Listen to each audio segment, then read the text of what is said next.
এখন চলেছি নতুন একটা ভিডিও নিয়ে। তো জেলের ভেতরে জীবন নিয়ে যখন কোনো ওয়েব সিরিজ বা সিনেমা হয় আমাদের কোয়ারিজ কিন্তু অনেক বেড়ে যায়, আমাদের ইন্টারেস্ট অনেক বেড়ে যায়।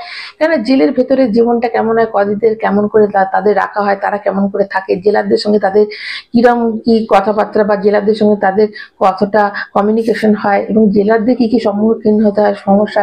তো এগুলো আমরা ততটাই জানতে পারি যতটা কিন্তু টিভি সিনেমাতে দেখায়, এবং সেটা কতটা সত্যি সেটাও আমরা কিন্তু জানি না। যদি এমন হয় যে কোনো এমন কোনো সিরিজ যেটাতে কিন্তু ভেতরে একদম কয়েকদের থাকা এবং এবং জেলারদের বা ওখানকার যে যারা সিপাহীদের তাদের কিরকম তারা কি কি নিয়ে থাকে এটা যদি দেখানো হয় তাহলে কেমন হয়। তো এরকমই কিন্তু এক ওয়েব সিরিজ এসে গেছে যেটা নেটফ্লিক্সে মুক্তি পেয়েছে, ব্ল্যাক ওয়ারেন্ট নামে এই ওয়েব সিরিজটার নাম। এবং এখানে সুনীল গুপ্তা নামে একজন জেলার তার নিজের জীবনটাকে কিন্তু এখানে তুলে ধরা হয়েছে। তিনি তার জীবনে দীর্ঘদিন কিন্তু জেলার হিসেবে তিহার জেলে ছিলেন। তো এবং তার কিন্তু নিজস্ব লেখা, এই লেখাটা দিয়ে কিন্তু এই গল্পের নাম হচ্ছে ব্ল্যাক ওয়ারেন্ট, যেটা সিরিজের শুরুতেই ওনার জেলের যে স্ট্রাগেলটা সেটাকে তুলে ধরা হয়েছে এবং বিকিনি কিলার শোভরাজ কিন্তু ওনাকে অনেকভাবে হেল্প করে। এবং সুনীল গুপ্তার আরও প্রবলেম বাড়িয়ে দেয় ডিএসপি রাজেশ তোমার। ওখানে কিন্তু তার দুজন বন্ধু হয়, একজন হচ্ছে শিবরাজ আর একজন হচ্ছে বিপিন তোহার। তো এরা তিনজন মিলে কিন্তু এই জেলটাকে সামলায় এবং বিভিন্ন প্রবলেম সলভ করে। এখানে কয়েদিদের মধ্যে আবার তিন ভাগে ভাগ আছে, ধর্ম নিয়ে এবং এই যে জাতপাত নিয়ে এখানে কিন্তু তিনটে ভাগে ভাগ আছে এবং তাদের মধ্যে প্রচন্ড মারপিট হয়। সবকিছু এরা তিনজন কিন্তু একদম সামলায় এবং বিভিন্ন ধরনের এই প্রবলেমগুলো কাটিয়ে সুনীল গুপ্তা কি করে এই জেলটাকে একটা সুন্দর পরিবেশ তৈরি করতে পারে। কেননা ওকে কিন্তু অনেক প্রবলেমে ফেস করতে হয়, কারণ জেলের মধ্যে করাপশন আছে, জেলের মধ্যে অপমান লাঞ্ছনা গঞ্জনা অনেক কিছু আছে।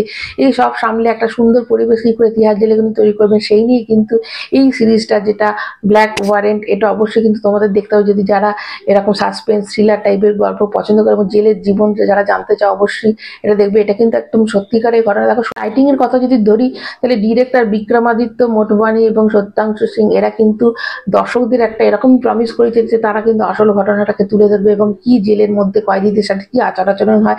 এবং শুধু তাই না, জেলারদের সাথে এবং সেখানকার সিপাহীদের কি কি কষ্ট ফেস করতে হয় সবটাই কিন্তু যারা প্রমিস করেছে একদম তুলে ধরেছে। কারণ খুন খারাপি অনেক আছে, অনেক মারপিট আছে, তো প্রত্যেকটাকে তারা তুলে ধরেছে। এবং যেহেতু এগুলো আসল ঘটনা অবলম্বনে তৈরি ছিল সেগুলো আরো ডিফিকাল্টিস তুলে ধরা, তো একদম কিন্তু নিপুণভাবে তুলে ধরেছে। এই সিরিজের মধ্যে কিছু গান আছে, গানগুলোর মধ্যে থেকে ওদের দৈনন্দিন যে কষ্টটা, জীবনযাত্রা এবং ওদের যে স্ট্রাগল সেগুলোকেও তুলে ধরা আছে, যেগুলো কিন্তু খুব ডিস্টার্বিংও লাগতে পারে। এবং যদি কাস্টিং এর কথা ধরি, কাস্টিং যে ডাইরেক্টর সেটা হচ্ছে মুকেশ চাবড়া, তিনি কিন্তু একদম সুন্দরভাবে কাস্টিং করেছে এবং যাকে যে রোলটা মানা ঠিক সেরকম ভাবে রোল দিয়েছে। এবং এখানে যে সুনীল গুপ্তার ক্যারেক্টারটা করেছে শশী কাপুরের নাতি হচ্ছে জিহান কাপুর। তো জিহান কাপুর দুর্দান্ত অভিনয় করে গেছে প্রথম থেকে শেষ অবধি। তার কিন্তু যতটা অভিনয় ততটা করে কোথাও একটু এক্সট্রা করেনি, ছ্যাবলামো করেনি, এত সুন্দর তার অভিনয়টা করে গেছে। এবং এর সাথে তোমাদের যদি বলি রাহুল ভাট, যার কিন্তু যতটা তাকে ডাইরেক্টর যতটা যেমন অভিনয় করতে বলেছে ততটাই করেছে, একদম স্ক্রিনে তার উপস্থিতি যথেষ্ট ভালো লাগছে। এবং ওখানে যে বাকি যারা সাপোর্টিং যারা যারা অভিনয় করেছে প্রত্যেকের অভিনয় প্রচন্ড ভালো হয়েছে। এবং তোমরা যারা এরকম নেটফ্লিক্স তোমরা যারা এই সাসপেন্স থ্রিলার বলো এরকম খুন খারাপি মারামারি পছন্দ করো তাদের জন্য কিন্তু একদমই নেটফ্লিক্সের এই সিরিজটা তোমরা অবশ্যই দেখবে। এবং এখানে কিন্তু তোমরা জীবনযাত্রা অনেকটা জানতে পারবে। 1980-র দশকটাকে তুলে ধরা হচ্ছে, 1980-র দশকে জেলে কি কি হয়েছিল সেটাকে তুলে ধরা হচ্ছে। রাঙ্গা, বিড়লা, মকবুল, এদের এই যে নামি নামি যারা কয়েদি রয়েছে এদের সাথে এদের জীবনযাত্রাটা তুলে ধরা হচ্ছে। এবং এদের যে ফাঁসি হয়েছিল তার জন্য কিন্তু সুনীল গুপ্তা তাদের দেখভাল সব সুনীল গুপ্তাই করতো।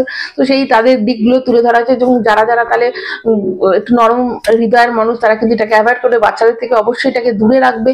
এবং যারা এই খুন খারাপি বেশি দেখতে পছন্দ করবে না তারা কিন্তু অ্যাভয়েড করবে। কিন্তু যারা জেলের আসল জীবনটা কেমন এবং তোমাদের দেখলে সত্যি করেই মনে হবে ওই জীবনটা থেকে দূরেই থাকে, এমন একদম র জিনিসটাকে তুলে ধরেছে। এবং ভীষণ ভালো একটা সিরিজ, তোমরা অবশ্যই কিন্তু নেটফ্লিক্সটা দেখে নিয়ে কেউ মিস করবে না। তো কারা কারা দেখেছো অবশ্যই কমেন্ট করবে এবং যারা দেখে নিয়েছো তারা একটা লাইক কিন্তু করবে, যারা নতুন তারা চ্যানেলটা সাবস্ক্রাইব করে এখন মতো।